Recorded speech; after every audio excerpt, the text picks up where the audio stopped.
gnóstica, de psicología revolucionaria liberadora, revolucionaria en el ser, revolucionaria en la luz. Es decir, la esencia, que es lo más pequeño dentro del orden creador, se emancipa, se rebela contra la injusticia de las tinieblas y del yo. De eso es que estamos hablando. Quien hace esa batalla comienza a vivir, porque comienza a morir. Comienza a morir en el yo, en el sí mismo, en la personalidad, en el mí mismo, y comienza a nacer en la esencia, en el ser. Y la vida es ambas cosas. La vida es muerte y nacimiento. La muerte no es el final de la vida, no. Y esto es interesante. Entonces necesitamos con urgencia inaplazable aquí ahora trabajar sobre sí mismo. En este caso, sobre nuestro contenido interior. De esa información que tenemos dentro de nosotros, que no es real y que ocupa espacio y energía dentro de nosotros. Debemos liberar esos espacios. Esos espacios no deben estar vacíos, no. Debe estar el ser allí, debe estar la conciencia allí. Entonces, si eliminamos a través de la Madre Divina, a través del Cristo interno y a través de grandes trabajos psicológicos, ontológicos, es decir, esoterismo puro, a la luz de la iniciación, necesitamos sustituir ese defecto en forma natural y espontánea por una facultad.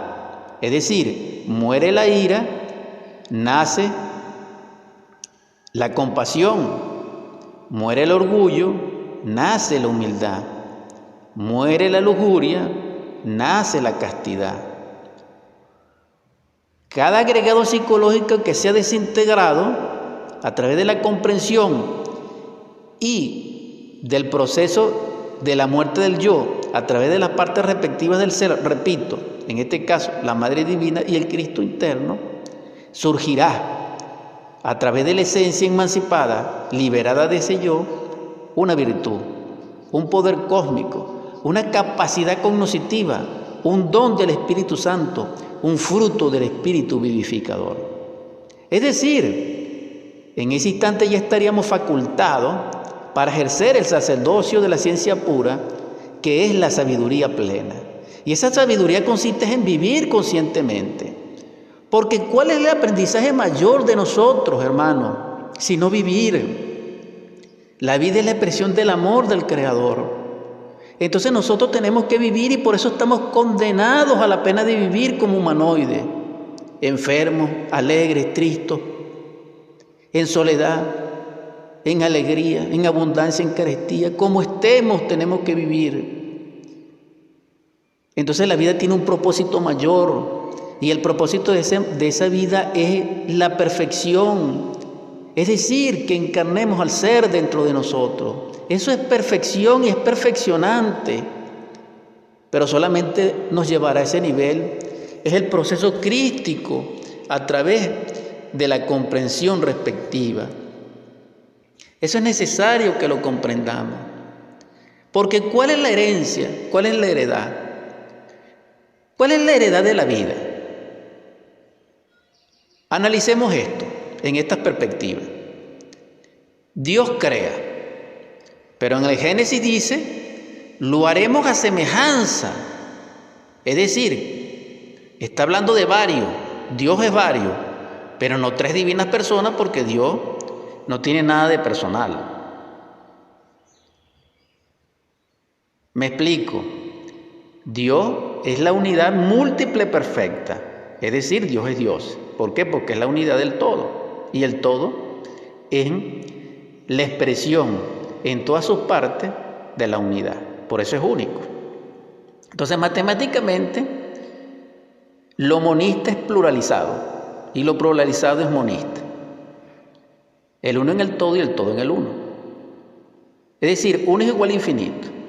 Y el hombre autorrealizado perfectamente en todos los niveles del ser, es la unidad, es el uno y es el infinito. Por eso tenemos 5 miembros. Por eso somos la estrella de David. Es decir, la espada flamígera. Entonces esto es profundo desde el punto de vista metafórico. Pero lo importante del caso es que comprendamos lo siguiente. Todo es expreso en la voluntad de Dios a través de su amor y crea a través de ese amor y de esa voluntad.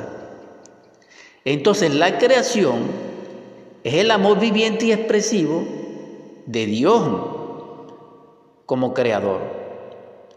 ¿No nos gusta la palabra Dios? Vamos a sustituirla por agnostos deos. Vamos a sustituirla por los divinos Elohim, por el sagrado absoluto solar, por el Indi mayor, por el gran Sabaoth, por Alawach-Iswara o el gran Parajar Nirvana, como nosotros queramos, pero él tiene muchos nombres: Alá, Buda, Buda mayor, etc. Lo importante es que ese Dios, que es Padre y Madre al mismo tiempo, crea la vida. Entonces la vida es lo mayor. No hay sobre la vida. Entonces quien cristaliza la vida en sí, en toda su expresión, en toda su plenitud, en todos sus niveles, encarna la heredad. Es heredero, es el Hijo. Y entonces no solamente se hace inmortal, sino que es partícipe de Dios y morará en su morada. Se ha hablado del Cristo y nosotros hemos informado del Cristo en sustancia que las masas humanas no conocen, pero hoy le tenemos una nueva bienaventuranza, una buena nueva, que es los planetas del Cristo. Y esto es algo interesante, porque paralelamente al universo que nosotros tenemos, existen los planetas del Cristo, donde su naturaleza es inmutable, no es perecedera. Todo pasa, pero como el Cristo no pasa, sus planetas tampoco, y los habitantes de esos planetas tampoco, mientras el Cristo mora en sus corazones. Pero eso no es leyendo la Biblia, hermano. No, eso no es suficiente. No. Ni el Corán, ni el Popol Vuh, ni el Leda Germán, ni el Chilam Balam. No. Ni el Bhagavad Gita, no. Ni el gnosticismo, no. Ni el Tao Te Ching, no. Eso no es suficiente. Necesitamos, para cristal la vida, morir en la vida. Porque, repito, lo mayor sacrifica lo menor. Me explico. Así como el día es precedido por la noche y la primavera es precedida por el invierno, es decir, el canto de los pájaros es precedido por el silencio del hielo en el invierno. Así somos nosotros. Quien muere en el yo nace en el ser. El ser es la primavera, es el canto de los pájaros. El yo es el silencio sepulcral y frío de la helada de las tundras. Pero el sol derrite ese hielo. El Cristo Sol debe resplandecer en nosotros a través, repito, de esa energía que depositó en nosotros como simiente humana. El Sol es el que nos puede salvar en su radiación de luz, pero estoy hablando del Sol simbólico, del Sol metafórico, del Sol que adoran todos los antiguos y que siempre se da adorado por los seres de luz, porque la luz es inherente a lo superior y la oscuridad es inherente a lo inferior. Esto es indiscutible. Entonces lo mayor está sobre lo menor. Entonces, así como nosotros desechamos, nuestro organismo desecha lo que no es útil, a la hora de la muerte, la esencia tiene que desechar el cadáver, lo que fue cuerpo, y desecha también la personalidad. donde se expresó, que es el vehículo de la expresión. Pero la vida continúa en otro nivel. Pero aquel que me escucha, aquel que tiene en él los crísticos verdaderos, puede cristalizar el alma en toda su magnitud, en todas las esferas transitales que Dios ha propuesto para ello. Y entonces vivirá y morirá, morirá y vivirá, porque el libro de la vida se abre con la muerte. Del yo estoy hablando.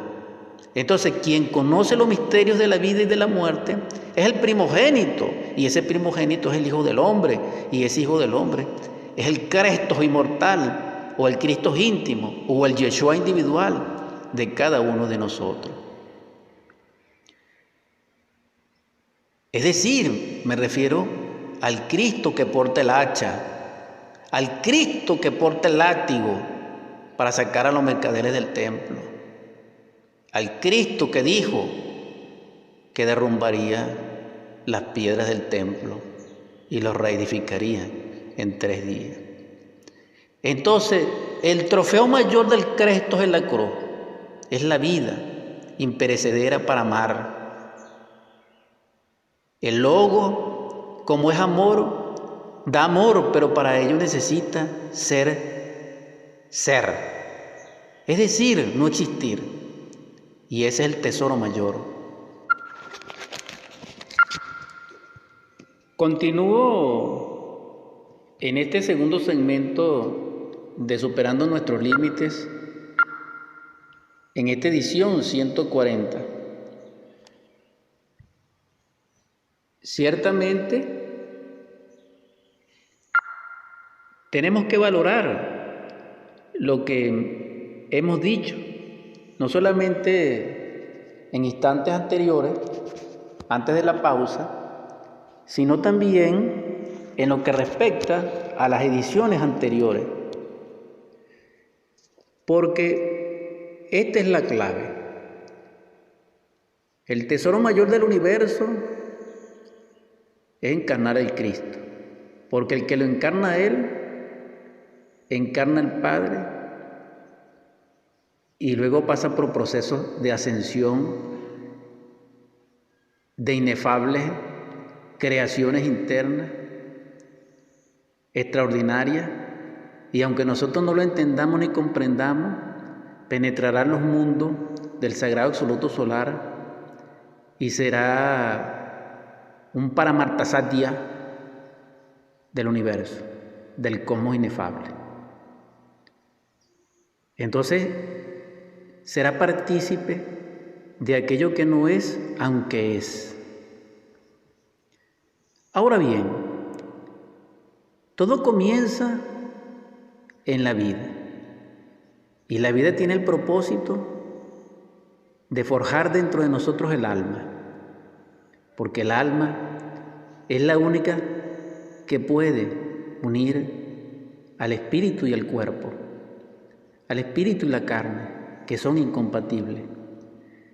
Solo el alma tiene el poder equilibrante y armonioso para que tanto las leyes del espíritu y de la materia se conjuguen, se mezclen, se armonicen, como en una boda.